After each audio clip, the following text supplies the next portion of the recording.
Recording in progress.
Hola, Juan.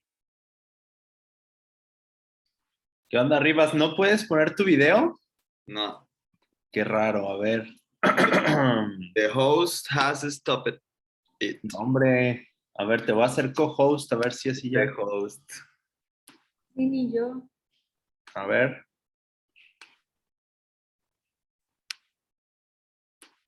Pues sí, pero vas a tener que hacer co-host a todos.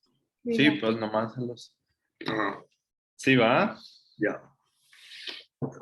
¿Qué más? Hey, panelist, Hello, co-host. hello. Hello. Hi, Kat. How are you? Good to see you. You're muted. It's the best to see you. You are spoiling me. Hey, Hasso. Hey, everybody. Hey, Nick. Hi, guys. I'm just here to help show you how to do recording permissions and any other questions you might have. You go to participants on the bottom. And then, so if you see like, if you want to give, who do you want to give permission to? PG Choi. Okay, so then go to them and then go to more. There's a little more drop down. Yeah. And then allow to record local files. Allow to record. Okay, perfect. So you can find all the different options of what to do there. And if you're the host, you can like change anybody's name if you want to. So, okay. Let's see. But did you try to do setup interpretation already? Yeah, I did. And right now, Berta is for the Spanish and Katie Chu is for Chinese. Well, there is a person, Jasmine, I think, is going to do it. So I'm gonna. Okay. It looks like you got it. You guys got it sorted out. Yeah. Fantastic. Jasmine. Thank you, guys. Thanks for doing the reading club today. Yeah. Thank you, Nick. Nick, do you check your Telegram? What? Your Telegram chat. Telegram. I haven't checked my Telegram in several weeks. Okay. Okay, check your Telegram. And please send Okay, I will. a picture. Oh, good. Okay, I'll check it. Yeah, I know. I get confused with too many. I'm an old man. That's all I gotta say. All right, I'll talk to you guys soon. Have a great time. Nick. Bye. Thank you all so much. Gracias, Okay, Nico. chao. Sí, gracias a todos ustedes. Hasta luego. Happy day to you. Yeah. Okay. Welcome, everybody. Thank you for joining. I'm just trying to set up who's doing the Chinese interpretation. Jasmine, P-E-C-T.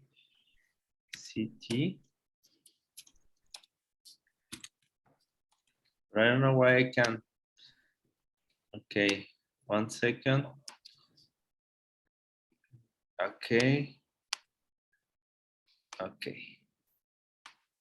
Good, we should be good to go. So thank you very much. Thank you everybody for joining. Today we have a very special crew joining us and I would like to introduce them. Unfortunately, Geshe Michael, of course, he was invited, but he couldn't make it tonight. He's recording some special content that we will be enjoying soon.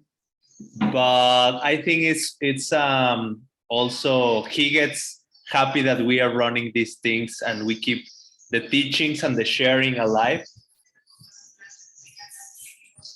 And so I would like to introduce the host of tonight is Alex Rivas.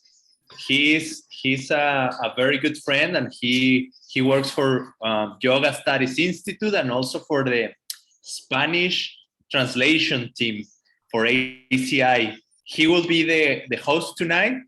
He also got to choose the reading and I would like to let you all with him. He will introduce the other panelists.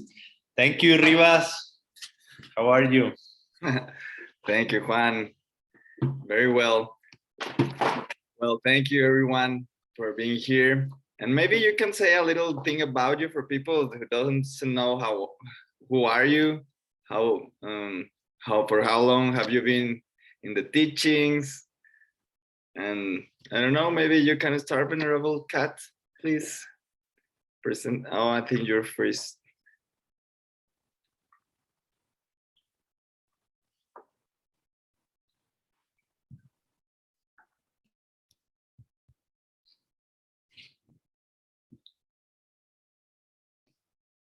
Yeah, could you hear me or my internet is going?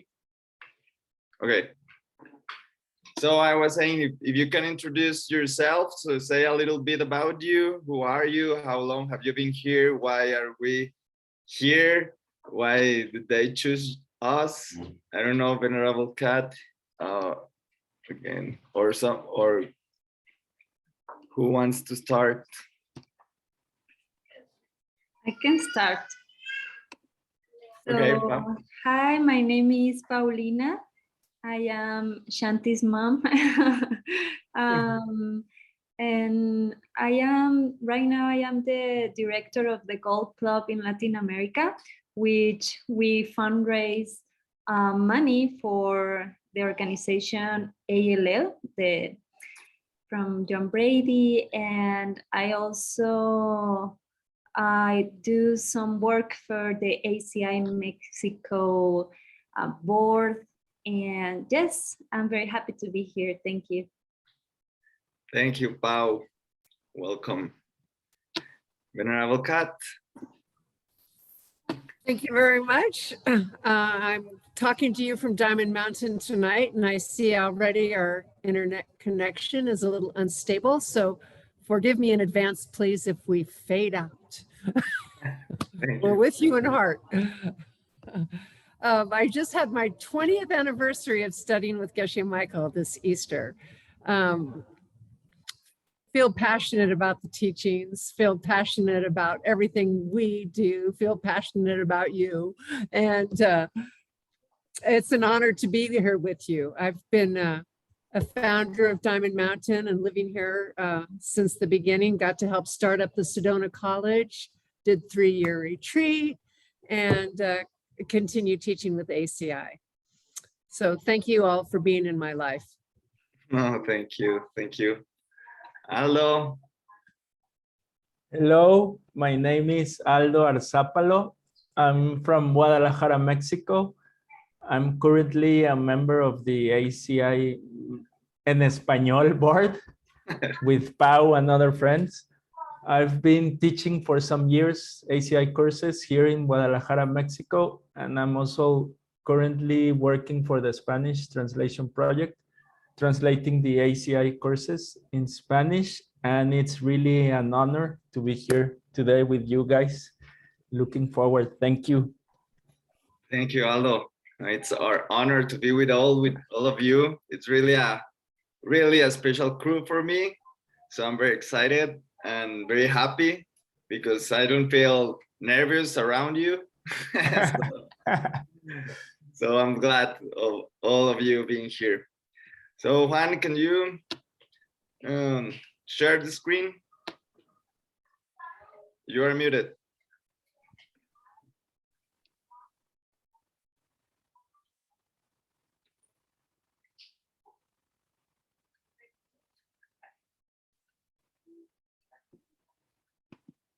You're still muted. Okay, I did it because my dog was barking. I'm gonna share the reading. Thank you. Okay. One moment. We are here. Okay, open. Ready? Yeah. Excited? Yay! Okay. No. Well, I didn't introduce myself. I know you introduced me. Yeah. Yeah, but you should introduce yourself. Yeah. I also work for DCI. translating, doing voiceovers, and I just got a new job on YSI. I'm from the ACI Mexico board. I have 2 kids, 2 dogs, 1 wife, and I love to be here. Yeah. So, can you do it bigger, please?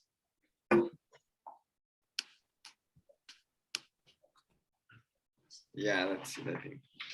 Yeah, this is one of the things right now I'm translating. Aldo translated it. I'm editing. So we are like into this text right now. So that's why I chose it, because it's very important. As you will see, it's a good one. As you will see, there are big llamas talking here with teachers. They will mention Nagarjuna, Pabon Karinpoche, and Nulchu Dharmabhadra. So we will see what they say and why they all are talking about this practice, this beautiful practice called giving and taking, or Tong Len, as some of us know. And this is a beautiful practice. We're not talking about how the practice works here. Well, we are talking how this practice works and doesn't work, but the practice is not mentioned here. It's a practice where you take the pain from others and you give whatever they want and whatever they need and whatever you can do to help them. In your mind, you send them gifts, you send them love, you send them wisdom, and you take whatever is making them suffer in their mind or in their world.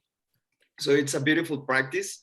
But then some people start asking themselves, does it work? So if I just imagine that I'm helping someone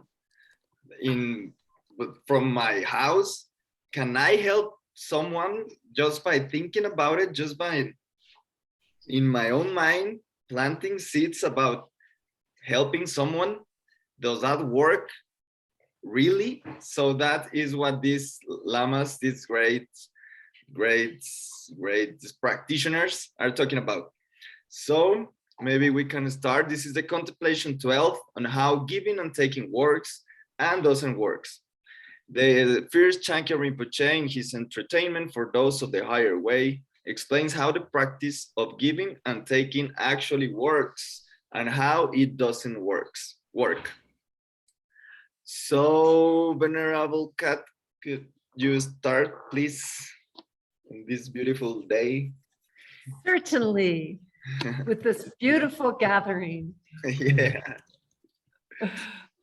Please. It's true that it is difficult to do any good for others directly, simply by practicing the way of thinking that we've described. Still, it's very important to practice thinking in this way. And this is shown in the words of the realized being, Nagarjuna.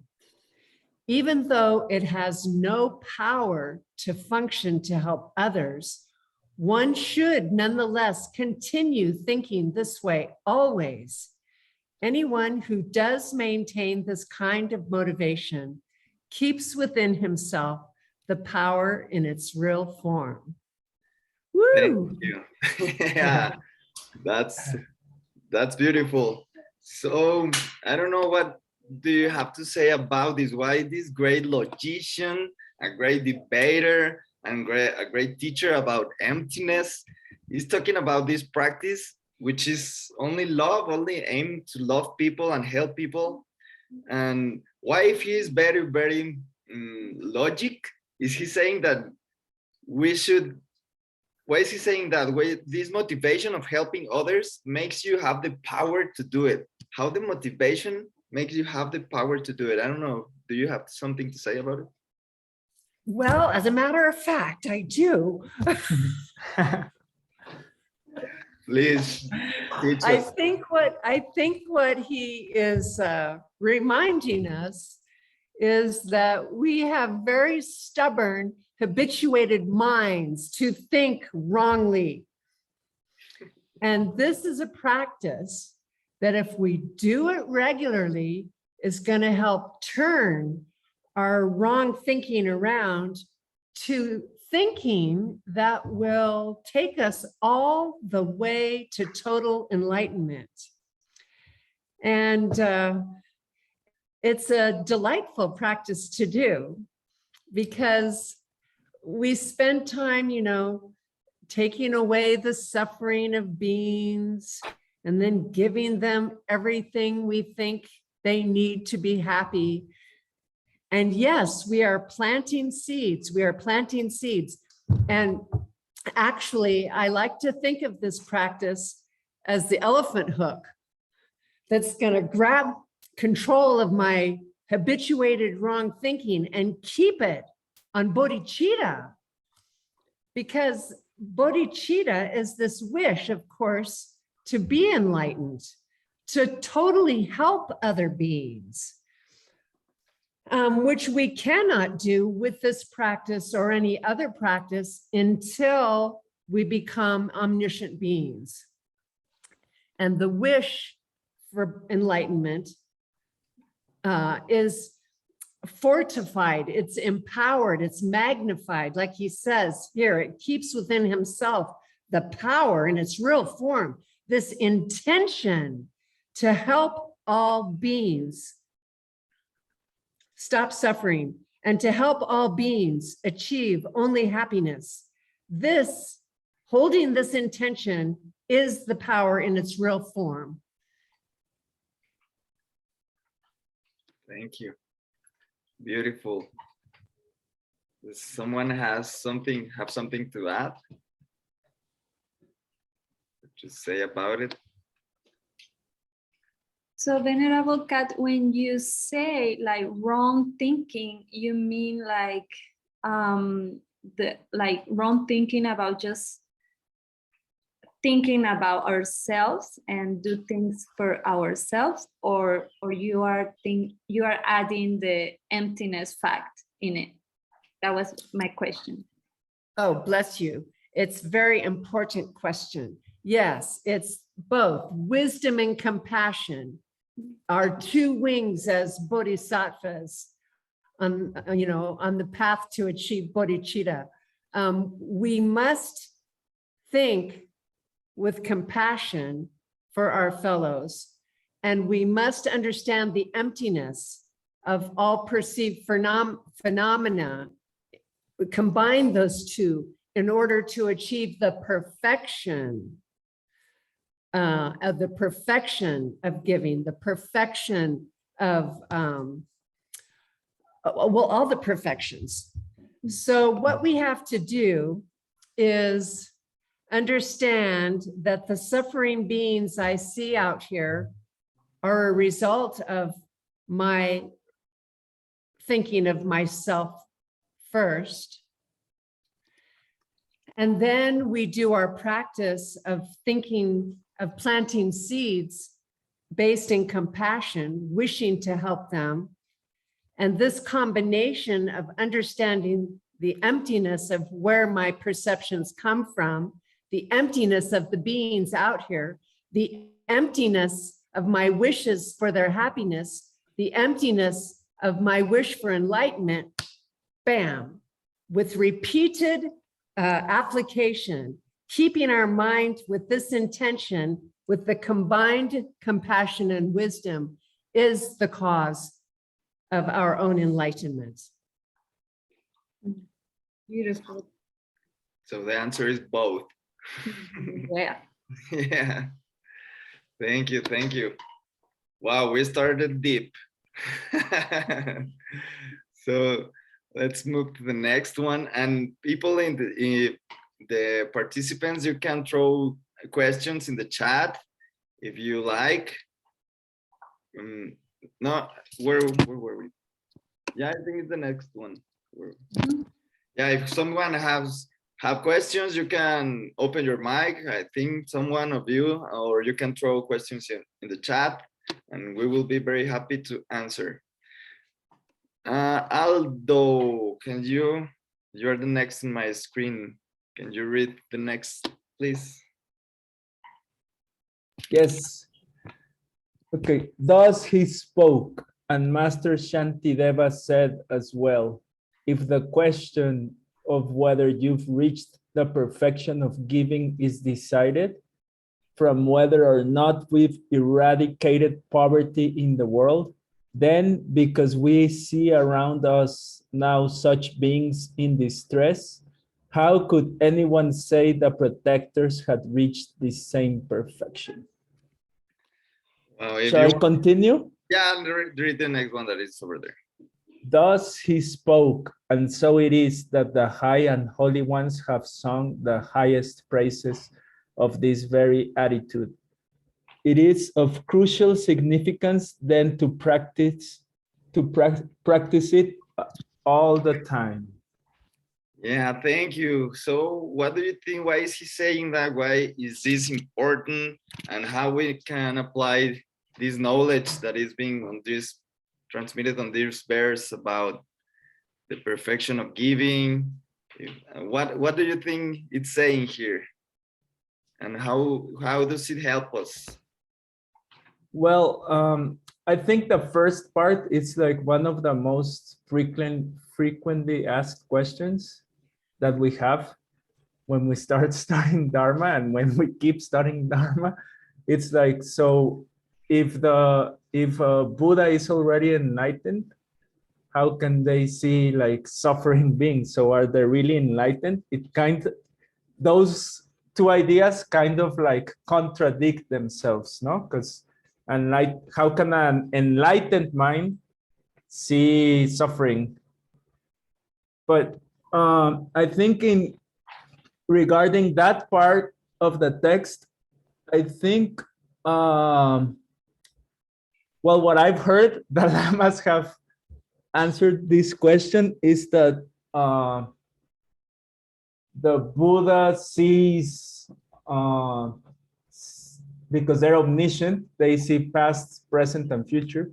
They see the beings that are suffering, they see them as they're already enlightened because they're seeing their future enlightenment, but at the same time, they see that they themselves perceive themselves as suffering, but he doesn't suffer because of that. He just has like deep love and compassion for them. So I think reaching this perfection has to do with your reaching the perfection of the perfection. The key to make the perfections is your deep and profound understanding of emptiness of all the perfections. And I think the Buddha has that perfection because he has the capacity to see reality exactly how it is. He has the capacity to perceive emptiness directly. So I think in that sense is a perfection, but it's a very interesting debate that I keep debating in my mind. So how do you conciliate the idea that an enlightened, perfect mind, it's still perceiving suffering? So I would like to hear from you guys, what do you have to say about this debate? And regarding the importance of practicing this practice all the time, I loved, like Kat say, it's just like, it's a manifestation of bodhicitta. I think Tong Len, it's like a manifestation of your true desire and wish to become an enlightened being, to help all beings. And I think that will eventually lead you to become an enlightened being. So I remember this, it's very similar, this reading. I remember this excerpt from The Garden, the book from great Geshe Michael, where the character, it's having this conversation with Kamalashila, and he's saying, well, if I'm doing Tong Len for my mom and I can't really help her, then what's the point? Why should I keep doing it? And then I think it's with Kamalashila, and Kamalashila answers, yes, but if you keep doing it, you are planting the seeds to eventually help her really directly. So then the question is, if what you're doing will eventually lead you to do it directly, is it really helping? And I think it is, because it's just a progression over time. But if you keep doing this practice, it will lead you to eventually be able to do that directly. So I think it's very important, and I think that's why the great lamas are emphasizing that we should keep practicing all the time, because the seeds, as Kat said, the seeds we're planting with this practice, and if it's imbued with wisdom, if we're like fortifying the both wings of method and wisdom, of bodhicitta and emptiness, it's like a fast track to become an omniscient being, and then being able to really jump planets and help all beings. But I would really like to hear from you guys the debate about the first part. It's very interesting.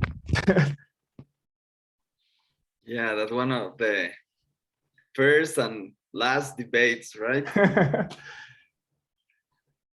Yeah, so how can but if they are already enlightened and then they are helping us with this practice, maybe it's for something, right? Because I don't know if we can prove something right now.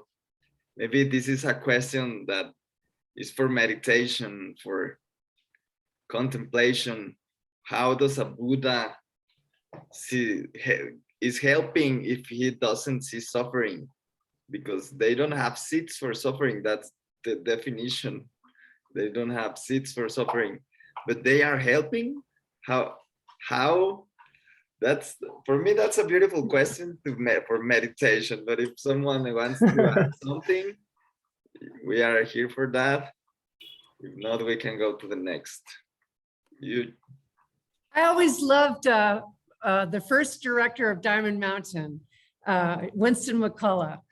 He implied, I think, I can safely and accurately, honestly say, that this is the same scenario as a parent who has a little child. They've just started learning to walk or run, and they run across the room to you and they fall down and they hurt their knee and they're crying and crying, and you reach down and you pick them up and you hug them and you comfort them and you're so happy. You see? It appears the baby is crying, but he's just taken a natural fall in his growth and evolution as a human baby, as we are suffering in our growth and evolution as students of the Dharma, you know. All of us are students of the Dharma. All beings are on that same path, learning how to crawl, learning how to walk, and we bump our knees the whole way. And the Buddhas just smile and love us and have faith in us that we will soon become enlightened like them. Like a proud mom. Something to debate will be like, maybe the Buddha, or not maybe, but the Buddha has not seats to see suffering. But the Buddha have seats to be omniscient. So maybe that's the way he perceived the pain in others, in other people's minds, right?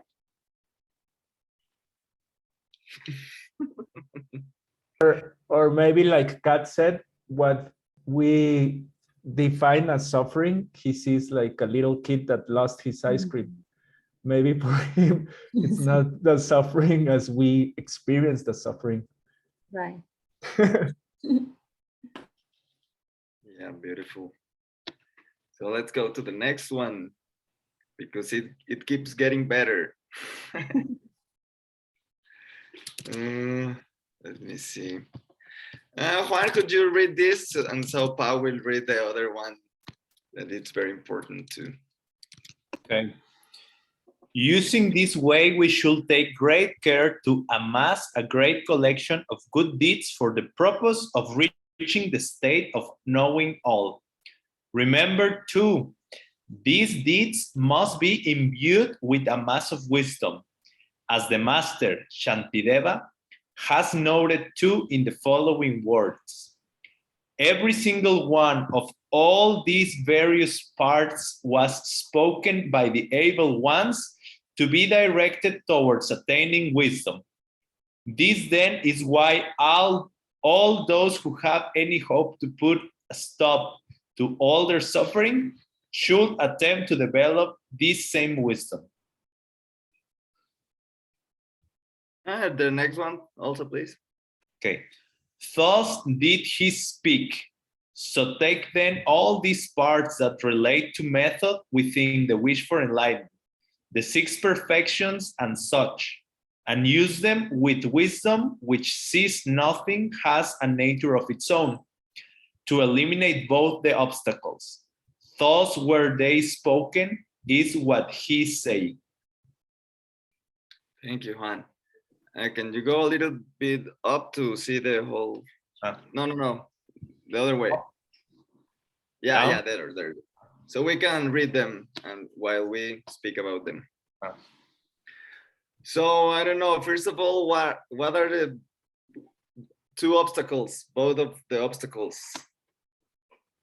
The 2 obstacles are obstacles to mental afflictions, meaning like mental afflictions themselves.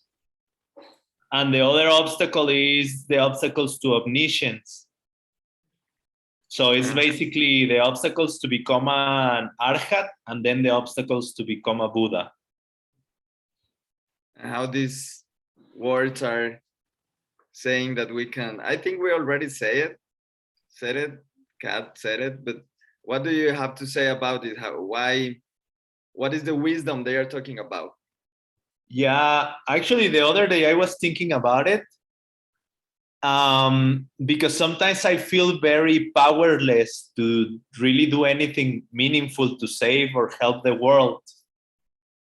And then when I start making plans in my mind, okay, what should I do? Maybe I should, I don't know, let's say I should become rich and then open a lot of hospitals and feed people and schools. But then at the end of the day, if I keep digging and digging and digging, I realize that the only thing that is actually going to help people is wisdom, in the sense of understanding how reality works. Because it doesn't matter, if you don't understand how reality works, it doesn't matter how healthy you are, how rich you are, how much food and fun and whatever you have. If you don't understand reality, at the end of the day, everything is going to change and it's going to end and we're going to die and suffer. So wisdom really is the ultimate help. So I think understanding how reality works probably is the ultimate help, and sharing it with other people. So I think in part what this reading is saying, that our love, because we are talking about Tong Len in this reading, I'm guessing at the end of the day, our love, as Aldo was mentioning, it has to be imbued with wisdom. Otherwise, it's going to be incomplete.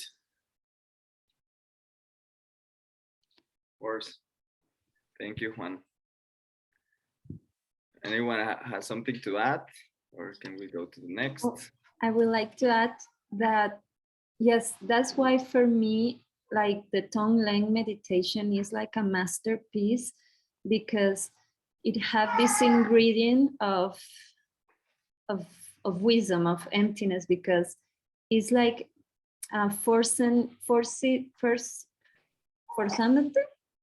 ¿cómo se dice? Forcing you? Forcing you to purify your bad seeds, because like, why in the first place we see the suffering in the other person, right?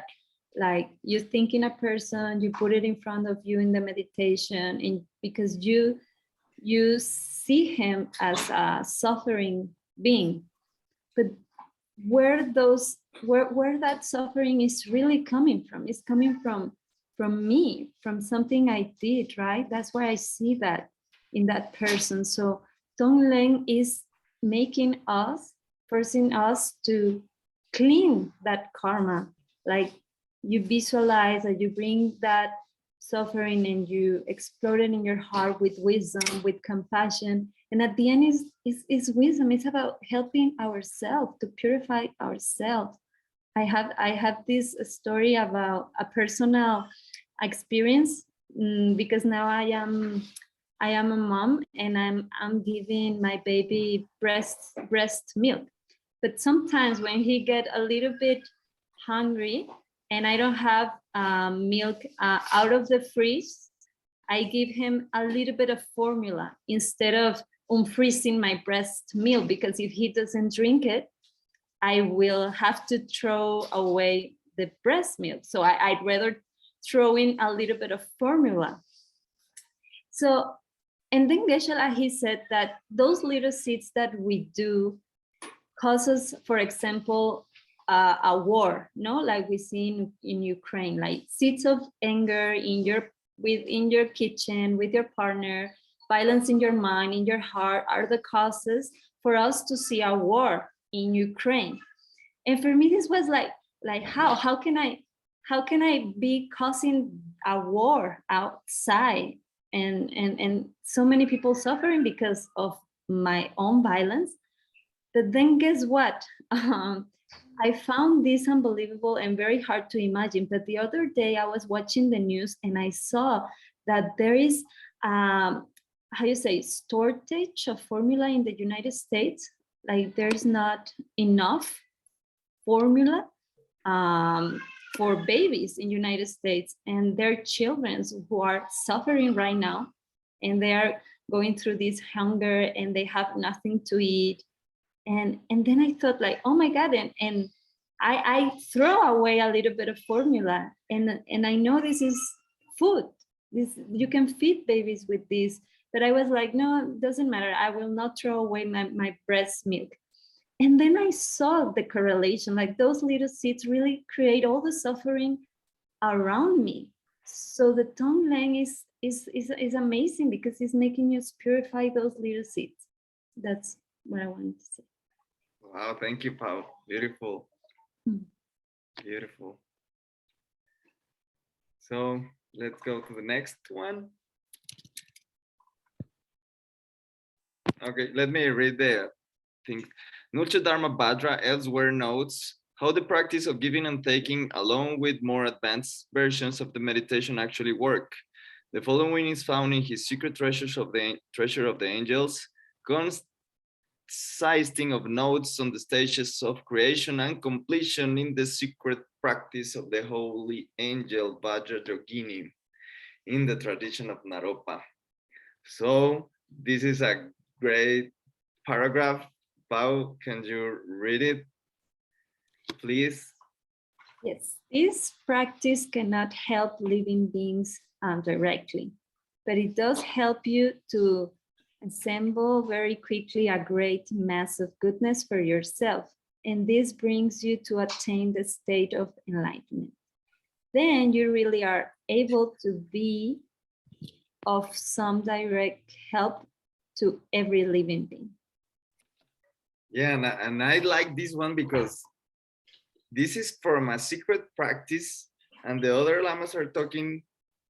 So the thing that I want to say is that this practice is everywhere, from the beginning till the end. They are talking about this practice. So it really, really, really must do something. If they are all talking about this, it must really do something. So can you read the next one, please? Now, all this is only a picture in a meditation. In actual fact, I myself and every other living being are even at this very moment being tormented by suffering. Try to bring up in your heart then the feeling of personal responsibility. Say to yourself, I will see to it that every other person, every living being is freed from pain, and that they come to possess perfect happiness. Yeah, and the next one is about the same. And that's it.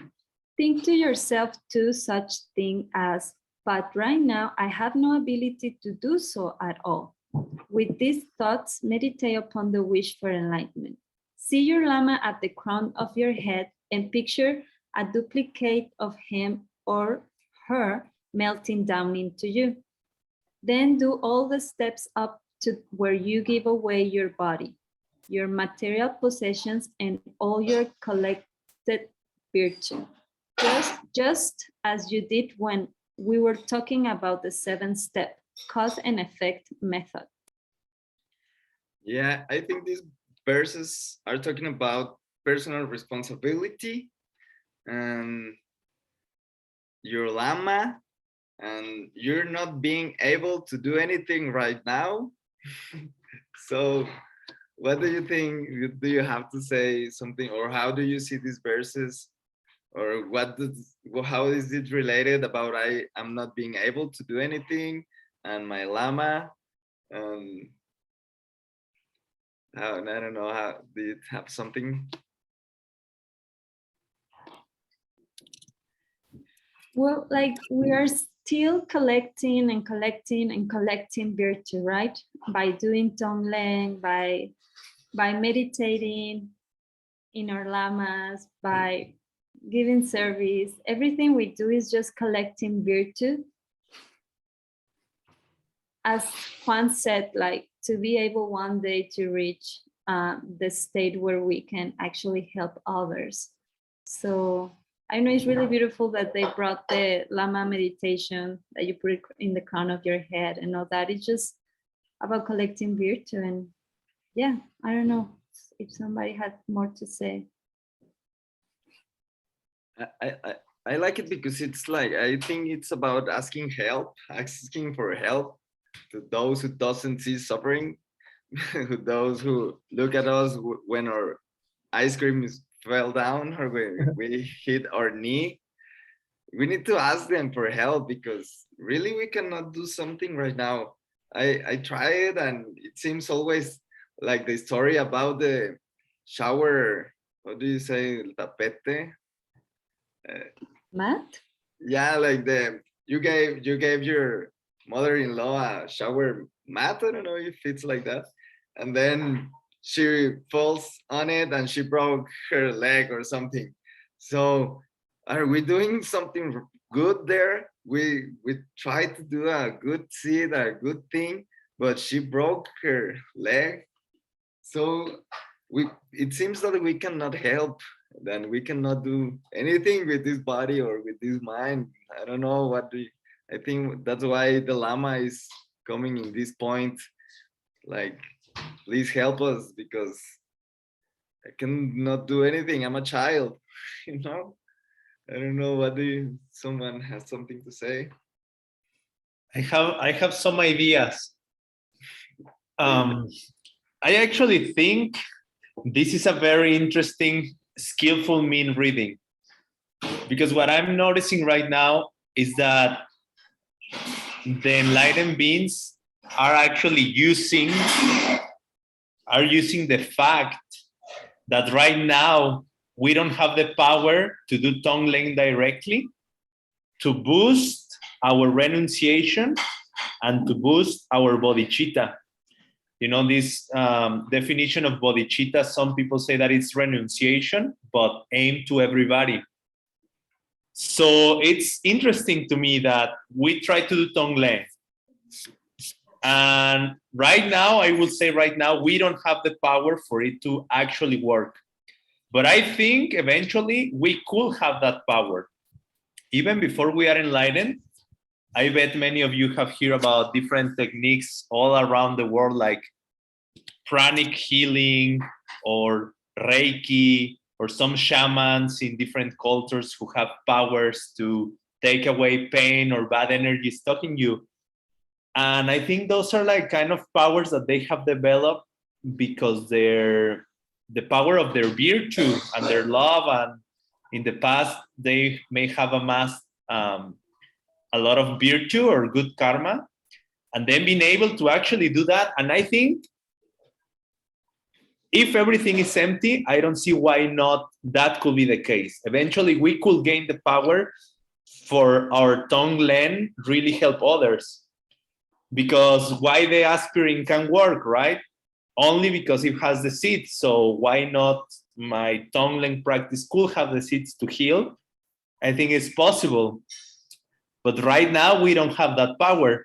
So I feel like the Enlightenment is like, hey, they are like teasing a little bit, like, hey, look, your practice doesn't work. Tong Len doesn't do anything. So what are you gonna do about it, eh? And then what they are advising us to do is to develop this renunciation, to realize, oh my God, you're right. My mom is still sick after doing Tong Len. So what am I gonna do? And then it's like what you were saying, we're gonna develop personal responsibility. So seeing ourselves failing doing Tong Len give us the strength to take personal responsibility and practice even harder. That will be my take on these verses.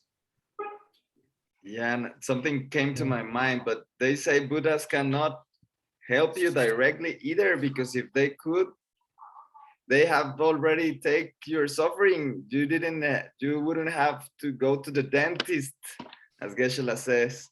No, So- but they can help you directly if you have the seeds. Because how is it possible that the dentist can help you directly? And what the dentist is more powerful than Buddha? But you have to have the seeds. And then if I can give you some money and help you, of course Buddhas could do it. But only if we have the seeds for that to happen. That'll be my take. Because then the Buddha will have never helped anybody teaching, or so many stories in the sutras that the Buddha helped so many people. Yeah, but I think the only thing that you was missing, it was that sentence about you can help other people only if they have They the have the seeds. seeds. Yeah, that's the key. Let's Yeah, read but Okay. then if we keep going deeper, the fact that they have or not the seeds, isn't it coming from your own seeds?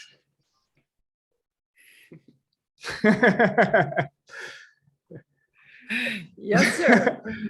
So then, yeah, I love your debate, Juan, because if we really acknowledge emptiness in everything, and if Tong Len is empty, then it could work. Because like Nagarjuna said, for he who doesn't acknowledge emptiness, nothing can happen. And for he who acknowledges emptiness, everything is possible. So, and then if you go with the same tone, they're saying like, okay, if you do Tong Len, you can't help your mom directly with her sickness, but if you keep doing it, you will become a Buddha, and then you're gonna be able to help her. So then I ask myself, so if it doesn't work like now, but it's building up to work later, is it working or is it not working? Like, for example, this week where we were at the beautiful Diamond Mountain, working with the land at the beautiful Sky Harvest project with Kat, and we were working on the land to eventually be able to plant seeds of trees so they eventually grow. But when we're working on the land, we ain't seeing no trees grow, but that will eventually help the land to be prepared to make the trees grow. So then is working with the land working or not working? See? So I think that in a sense, doing Tong Len, even if it doesn't work like immediately, you're planting the seeds. It's like a fast track to become a Buddha. So then you can say in a way it's already working, because it's like getting you there. And I think also like they say up there in the verse we read, they say that if you keep doing it, you're gonna become better and you're gonna be able to do it. It's something maybe like Juan said, if you're like very, very good, then I think if your love if your love is so deep and your understanding and wisdom is so powerful, maybe it can work because it's empty and depends on seeds, and we all have different seeds. Thank you, Aldo. Let's read the last verse so we have time, and then if somebody has one question, you can put it in the chat. But yeah, all this represents just a very brief presentation of the essential points on how to do the practice of giving and taking. And then this last thing, Pabon, is from Pabon Rinpoche in his famous work on the steps of the path. So we saw here the Lambrim, we see Nagarjuna, we see Shantideva from the Lojongs, we see everyone's here. So maybe this is something important. So she says, even if you do undertake the contemplation this way, the fact is that you will find yourself unable to take away anything directly. You will, though, finish amassing a great amount of virtuous karma in a very effective way. And if you really get used to the practice, then you will find yourself later actually able to take something. This is similar, said Orlama, to the story of the dedicated practitioner of the meditation of loving one. And there's one more. And maybe someone knows what's that meditation of loving one. You can tell us after this verse. Now, at the very end of, you should look into yourself and see whether things really happen the way you pictured they should when you did the giving and taking. And what you will find is that it was all only a wish, that in actuality there was no help or happiness which came about at present. This should lead you to think to yourself, well then, I will have to see to it that this actually does happen. Try to bring up in your heart, therefore, the feeling of personal responsibility, where you decide that you will be willing to carry the load all of on your own. And I think this is beautiful. This is the end. You can, if you want, you can take away the reading one. Thank you. But when I read this last one, I remember now I was just coming out from a retreat for a month, silent retreat. And the whole time is you're doing Tong Len, you're giving away, you are trying to, for example, I was trying to take I have many family members that are sick, or the moms of my friends, or everyone, the war. And I was just doing this Tong Len, and then I was giving my parents like millions of dollars, and they didn't have to work again. And everyone was beautiful, and everyone was with their dreams came true. And then I went out from the retreat and everything. And for example, yesterday we didn't have milk in my house because I spent my whole money going to this retreat. And I was like, oh man, but I gave money in my thoughts. Then all my mom's friends are sick still, yet they are sick. And I said, so a whole month of giving them and taking from them, and they are suffering. And they didn't seem to change. The world is still suffering. My mom is still suffering. I have still this pain when I see my kids that I can lose them. So what happened? What did I do there for a whole month in the middle of nowhere?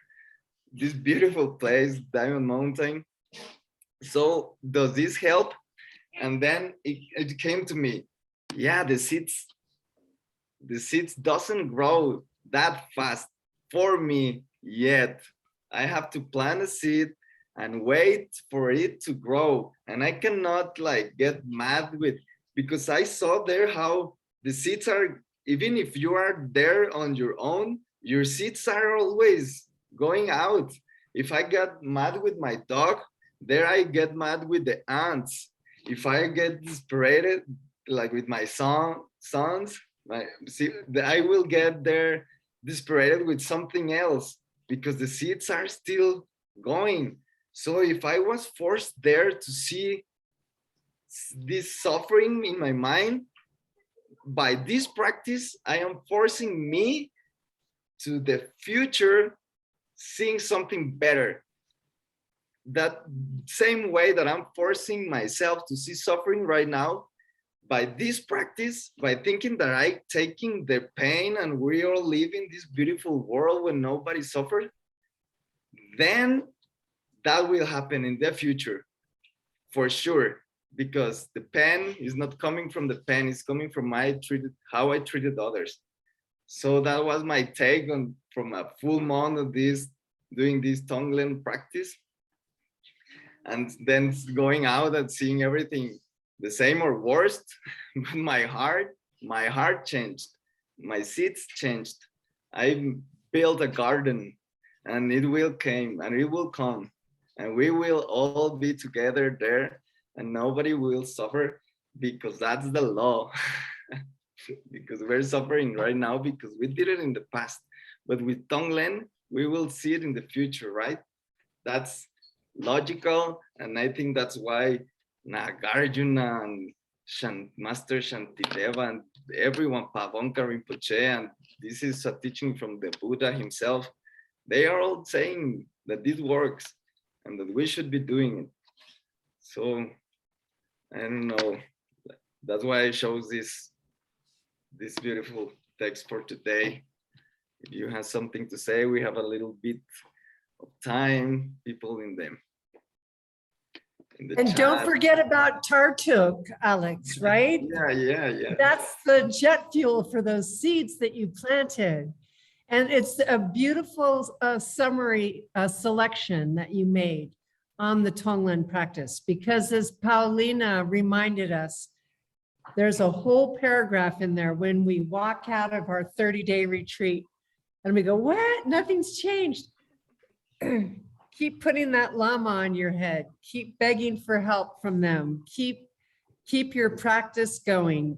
Keep reinforcing the personal responsibility, and with your added rejoicing and remembering the emptiness of all this, right? Remembering how reality works. It will happen. Thank you. Thank you, Alex. That was very inspiring.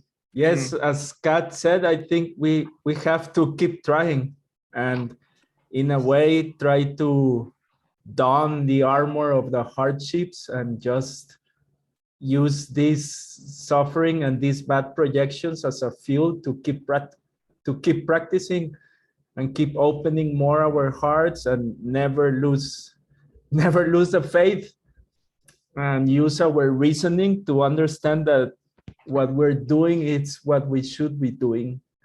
And sometimes it's gonna be tough, and sometimes it is tough, but we have to keep going.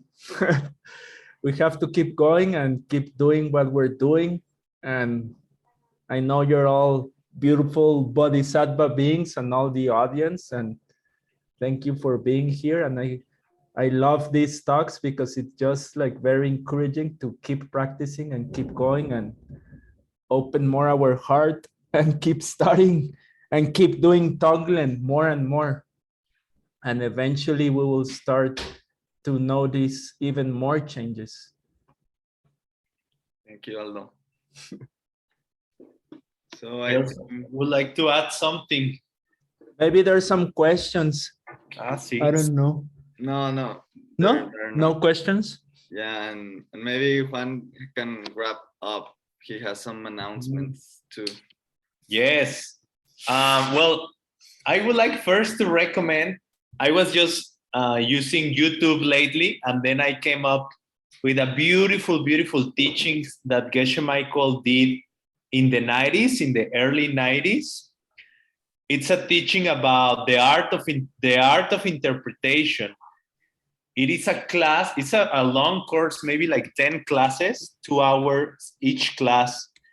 Geshe Michael is translating a Tibetan Lama, Geshe Tupten Rinchen. And I haven't seen it all, but I started watching it and I was just so impressed and amazed of the depth of those teachings.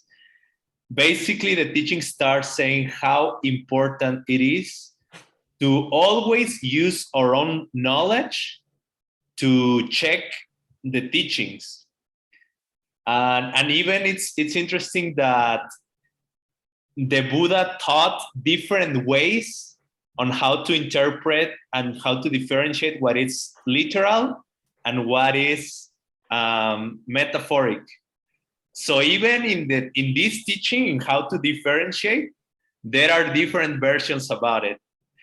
So basically, what I will say on it is like, I mean, in our own lineage, we are supposed to be trying to understand the higher middle way.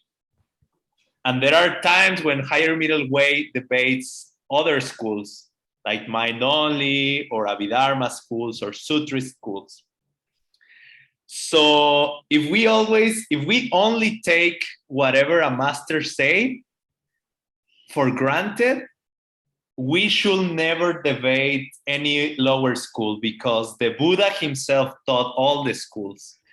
So it's like, if we just take for granted, like, no, look, Master Shantideva or Pavonka Rinpoche say it or whatever, then okay, the Buddha also said all the Abhidharma schools that we are trying to debate eventually. So I think, of course, with great respect and admiration, they are guiding us. But I think it's very important to keep studying and studying and studying. And the better we study and the better we understand, the better we are going to be able to come up with the truth that Lord Buddha is trying us to understand. That's my take. So those teachings, I think, are amazing. And I'm very grateful to have Alex Rivas tonight guiding us through this reading. Thank you, Aldo. Thank you, Paulina. Venerable Kat, thank you so much. If any of you want to add anything, please go ahead and then I'll wrap it up. They are asking you for the link of that talk, if you have it. Yes, I have it. I will also like to encourage the audience, if they want to, if they want to know more about the Tong Len practice, the daily practice number 3, it's amazing. And I think it's also in the knowledge base and in the old ACI web page, but it's the daily practice number 3. It's the contemplations of giving and taking, and it's amazing. It's a beautiful course.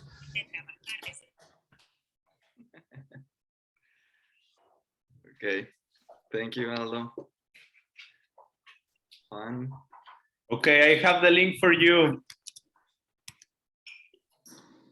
Here is the link. It's a YouTube video, and then it's long, but I bet if you take the time to watch it, it's gonna blow your mind and change your heart. It's really a very, very amazing teaching.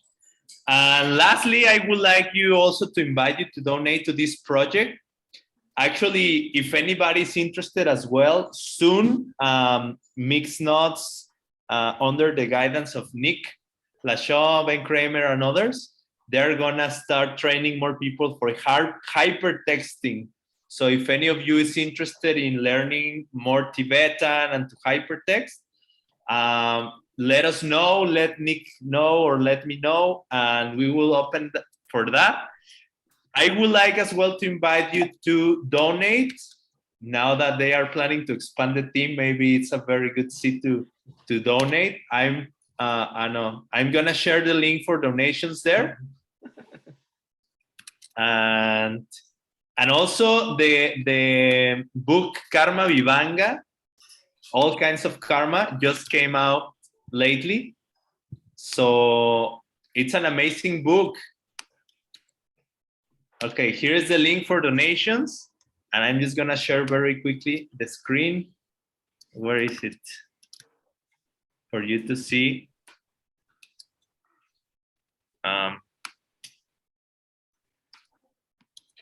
Juan, I think you're only posting the link to the panelists and not to the general audience.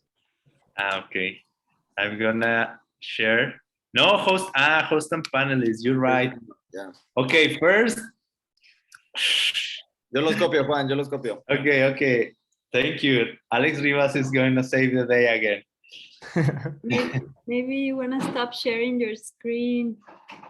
No, because I wanted to show you this. Okay. The Karma Vivanga. This book is gonna be amazing. It will give us the clues for anything we want to achieve. I really, really recommend it. And it's just out late. It's a very fresh, recent translation. So yeah. Thank you, Juan. Thank you, Thank everyone. you very much. And did you post? Okay, yes, everyone. So there is the link for the classes on the art of interpretation and donations for Diamond Cutter. Thank you very much. Yay. Bye. You. Thank Alex. Such a you. treat. Tartuk. Sometimes I actually think studying is the kindest thing you can do for this planet. Yeah. So having shared this and being attending here, I bet it's a good thing to Tartuk. Yeah. Yes, it is. Okay. Thank you, Thank you. Juan. Yay. Thank you, everybody. Thank you for coming. See you next time. Next Thursday, more surprises. Bye. Okay. Bye. Bye. Thank you.